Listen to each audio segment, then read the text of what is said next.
Alright, yeah, and welcome back to this week's Magic Duels with our mono green Stompy deck. So essentially this deck in a nutshell ramps up into big green creatures and tramples their way through or makes them unblockable. So what kind of creatures? These creatures here. All those. But without further ado, let's go to the beginning, shall we? Because with mono green Stompy I found that we had to actually build quite a nice balance between early game and late game. It's all fair and well just to have ramp in the beginning games, but against aggro and stuff like that, you're not going to last very long if you don't have a few decent blockers and removal and that sort of stuff. So we have Sylvan Advocates. It's a 2 mana 2/3 with Vigilance, and as long as you have 6 or more lands, it has a +2/+2, making it a 4/5. So this is perfect for mono green Stompy because it's an early game blocker, and late game it's also quite a stompy creature. So this deck is very flavourful. It's been doing really well as well. In play testing, I'm just going to throw a number out there because I haven't actually been keeping track, but it seems to have at least a 60-70% win ratio. So it's been doing really well for me so far. Anyway, we have a Dustwatch Recruiter, 2 mana 2/2. You have a pay 3, look at the top 3 cards of your library. You may reveal a creature from among them and put it into your hand, the rest on the bottom. That's a good ability, but what we really want it for is to get this guy down in the early game and have him transform into his other alter ego, the Krallen Horde Howler. Creatures you cast cost 1 less to cast. This is pretty much what we want it for, because it gets a lot of our creatures out a lot sooner, especially with our ramp as well. We'll be doing it quite well, and it makes it also a 2 mana 3/3, so it's pretty awesome in that case. I should mention the Primal Bellow is one of our win cons. So if we do have an early game creature like this and we have a big stompy creature, they're likely to block the big stompy creature to avoid damage and maybe leave one of these two unblocked. And if they do, then we Primal Bellow for 1. Target creature gets +1/+1 until the end of the turn for each forest you control. Since we're monocoloured, all but 2 of our lands are forests, and we will be ramping. So we'll likely be getting maybe +8/+8 or something like that. Or roughly around that ballpark with a Primal Bellow, so it's really good for that. Rabid Bite is our removal for the deck, other than direct combat damage. So for 2 mana, target creature you control deals damage equal to its power to target creature you don't control. So it's fight without the opponent's creature getting to fight back, in a nutshell. So we can use Rabid Bite to clear away 1 blocker. Then we still have all of our toughness to be able to swing in on our opponent and get blocked, chumped by another creature maybe. Or even just swing in for the lethal at that point. Ooh, sorry. So we have for 3 mana, a Nissa Vastwood Seer. It's our planeswalker creature. Most of you probably are aware who she is, but for those who aren't, when she enters the battlefield, you may search your library for a basic forest and put it into your hand. And then, while she's on the battlefield, if a land enters the battlefield and you control 7 or more, then you get to flip her as her planeswalker, transformed into Sage Animist. So she comes in with 3 loyalty, and for +1, you get to reveal the top card of your library. If it's a land, put it onto the battlefield, otherwise put it into your hand. So for a +1 ability is essentially either ramp or card advantage, 2 things that we could really enjoy. And then in Stompy tradition, her -2 ability is to put a 4/4 green elemental token named a Shire onto the battlefield. So we get a nice stompy little creature there as well that we can make use of. And her ultimate, yet again, more stompiness. Untap up to 6 target lands, they become 6/6 elemental creatures, and they're still lands. So if you haven't won after this, then they must have done something seriously good to not die. But anyway, Tireless Tracker. This is green's form of card advantage and card draw. So for 3 mana, it's a 3/2. Pretty good stompiness right there. When a land enters the battlefield under your control, you get to investigate. And investigate is a clue token that you can pay to sacrifice and draw a card with. So it's pretty good card advantage for that. We'll be playing a lot of lands, and therefore with evidence we should be getting a lot of clue tokens. And whenever you sacrifice a clue, you get to put a 1/1 counter on Tireless Tracker. So Tireless Tracker can get infinitely big, in theory. Well, not in theory. Exaggeratingly infinitely big. We'll make up words as we go, why not? So, yeah, so Tireless Tracker can get really big and out of hand after a while, and also create a lot of card advantage for us.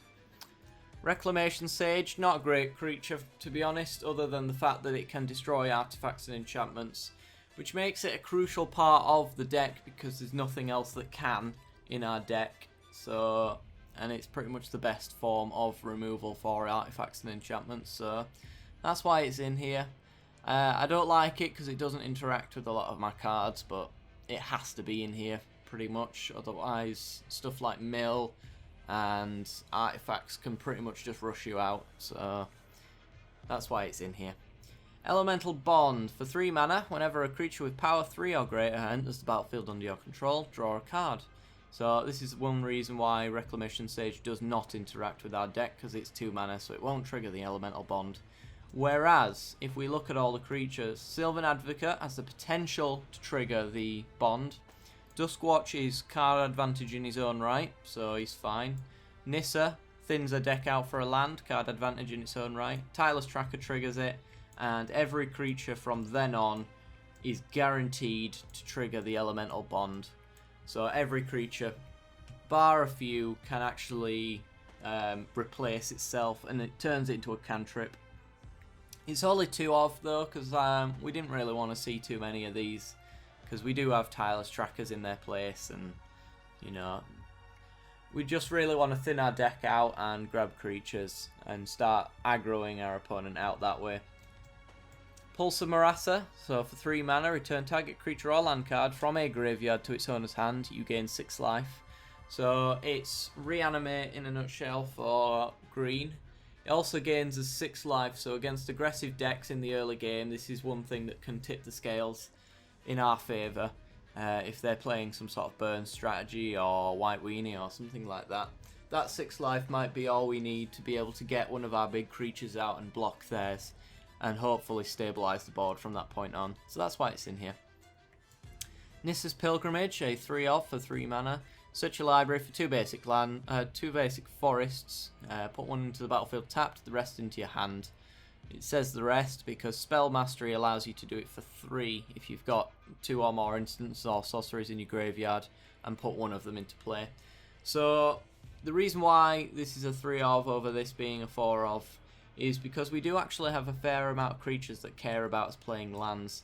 So Oran Reef Hydra, for example, and also the Tireless Tracker care about us playing lands. So I think it's in our best interest to have 1 or 2 lands in our hand at any given time, which is why it's in here over an extra Explosive Vegetation, for example. It also allows us to play this before the Tireless Tracker on turn 3, and then when turn 4 comes around, we can play Tireless Tracker, play a land, and sack the clue in the same turn, so it's got a little bit of a synergy with that as well. So I like Nissa's Pilgrimage in this. Explosive Vegetation. So search your library for up to 2 basic land cards, put them both into play, tapped. Then shuffle your library. So this has replaced my old favourite Monvuli Acid Moss, which I miss dearly every day because I secretly wanted land destruction decks and they'll never happen now, so boo-hoo for me. But yeah, it's this great ramp. It can take you straight up to the creatures that we need to start playing as well. So on turn 4 it'll put us to 6, and then we'll play our 7th land for Oran Reef Hydra, for example, or we can get straight into a Nissa's Renewal from our Explosive Vegetation. So there's a lot this card can ramp us into, which makes it a great card. Outland Colossus, the first of our big stompy creatures. So for 5 mana it's a 6/6 that can't be blocked by more than 1 creature. So it's unlikely to be traded, especially since we'll be ramping into it, so we'll have our big creatures before they do, hopefully, if everything's going well. Also has Renown as well, so whenever it deals combat damage, if it wasn't Renowned, then we get to put 6 1/1 counters on it, and that makes it Renowned. So it becomes a 12/12 that we've paid 5 for if we can get the damage in, which can be the game if we've managed to get it Renowned and then able to swing in with maybe a Rogue's Passage on the battlefield, for example. Oh, sorry about this. So for 6 mana, a 5/4 Green Warden of Marasa. Whenever it enters the battlefield, you may return target card from your graveyard to your hand. When it dies, you may exile it and do the same. So Green Warden is essentially every single card in our deck it can grab. So I like to count it as that. So we technically could have 3 Sylvan Advocates by that count. There's also a really good combo with the Pulse of Marasa as well. So if Green Warden dies, we don't exile it. Instead, we pulse it back to our hand and gain 6 life. We then play the Green Warden, and the Green Warden grabs the pulse. And if the Green Warden dies again, we repeat the process. So we're essentially gaining 6 life every single time Green Warden dies, which makes it a great little combo.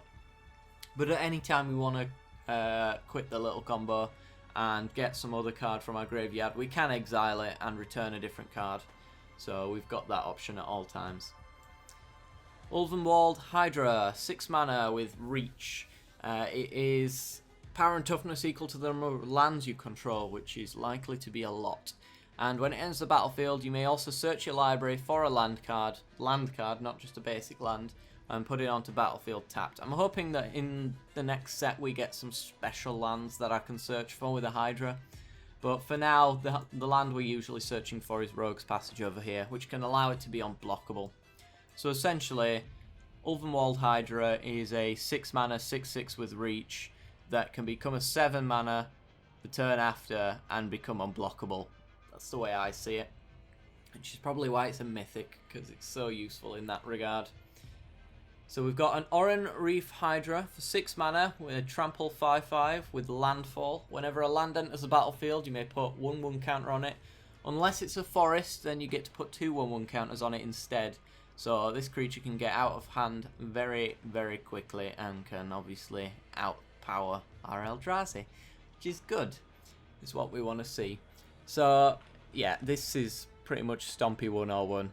Nothing can really block it without chumping, and even when it chumps, we're still going to get a little bit of damage through. So it also convinces our opponents maybe that it's not worth blocking and we get the full amount through. So we can do a lot of damage with the Oran Reef Hydra, and then later on we could probably Rogue's Passage it through for the victory. Nissa's Renewal for 6 mana. Search your library for 3 basic land cards, put them onto the battlefield tapped, then shuffle your library. You gain 7 life. So this is another ramp spell. So if we've ramped from Explosive Vegetation, we ramp into Nissa's Renewal. Nissa's Renewal gets us 3 lands. That puts us up to 10. That gets us to Ulamog. So there's a nice little curve if we have the perfect amount of cards to get exactly where we need to go with the with our Stompy cards.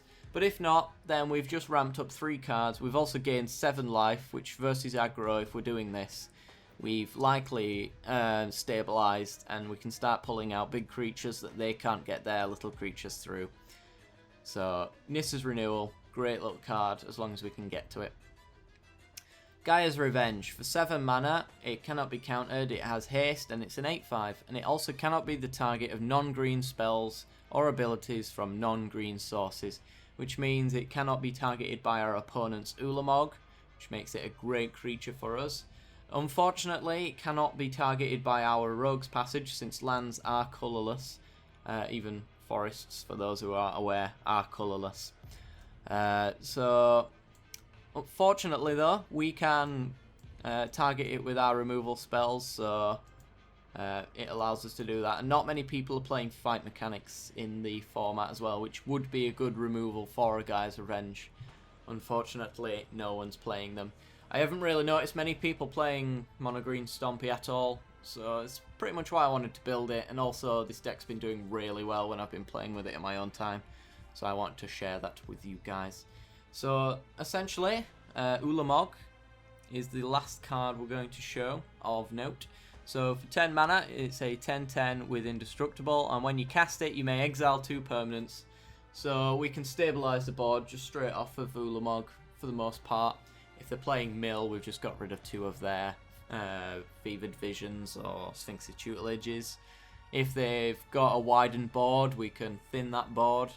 You know, and when it attacks, you exile the top 20 cards of their deck and that's likely a 2-turn clock, even if they block. So I considered not putting Ulamog into the deck, because I thought in the spirit of mono green Stompy, it should really be a green creature. But I figured if I didn't put it in, you guys would question where it was. And it does technically make the deck more competitive, so I figured why not, I'll just leave it in. The land base speaks for itself. 22 forests, 22 Rogue's Passage. Rogue's Passage for 4 mana. Target creature can't be blocked this turn. Means that we can make our Ulamog unblockable. We can't make our Gaia's Revenge unblockable. We can make our Oran Reef Hydra, which is going to get bigger and bigger and bigger, unblockable. We can make our Outland Colossus unblockable, which allows us to get those Renown triggers, which probably means the game the turn after. So, Rogue's Passage is really good. It's only a 2 of. You might be thinking it is really good, why is it not a 3 of? Well, our Ulvenwald Hydra can grab it as well. And most of the time we end up finding the Rogue's Passage, because we do a lot of deck thinning of forests, so if we're going to draw into a land, it tends to be the Rogue's Passage that we end up finding. But without further ado, if you do have a deck that you want to be shown next week, by the way, guys, be sure to send me it down in the comments section below, on Twitter or by email. Either is fine with me. If you've enjoyed the content, then be sure to leave a like. If you've loved the content, then be sure to subscribe. But if you're not quite sure, stay for the end card to see the rest of the content we've got to offer. As always, I'll see you next time. Bye-bye.